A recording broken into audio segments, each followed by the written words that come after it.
উত্তরবঙ্গ তো বাংলা নয়, ভাষা, ল্যাঙ্গুয়েজ, কালচার আলাদা। প্রধানমন্ত্রী মাননীয় নরেন্দ্র মোদীর অফিস থেকে বলে দিয়েছে গৃহ মন্ত্রণালয়কে রাজ্যটা বানিয়ে দেওয়ার জন্য। এটা তো গভর্নমেন্টকে বলছি, দেরি কেন করছেন? আমি যতদূর জানি প্রধানমন্ত্রী এবং স্বরাষ্ট্রমন্ত্রী। উত্তরবঙ্গ তো বাংলা নয়, ভাষা, ল্যাঙ্গুয়েজ, কালচার আলাদা। অ্যাসোসিয়েশনের মাধ্যমে ভারতের সঙ্গে সামিল হয়েছি, পশ্চিমবঙ্গের সঙ্গে সামিল হয় নাই। উত্তরবঙ্গকে উত্তরপূর্ব সরকার গৃহ মন্ত্রণালয়ের হাই প্রোফাইল মিটিংয়ে যেটা কমিটমেন্ট হয়ে রিসেট করতে চাচ্ছি, ওটা বাংলা বলে সংবিধানে প্রমাণ করুক এটা বাংলা কি করে হয়েছে। আমি বারবার বলছি এটা ইলিগাল হয়েছে, আনকনস্টিটিউশনাল অ্যাক্টিভিটি করেছে।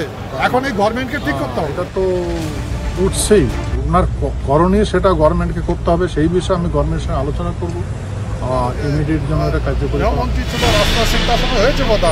বর্তমান যে গৃহমন্ত্রী আছে অমিত শাহ, তাকে আমি বলেছি, সেও বলছে যে দেখতে হ্যাঁ। প্রধানমন্ত্রীর সঙ্গে কথা হয়েছে।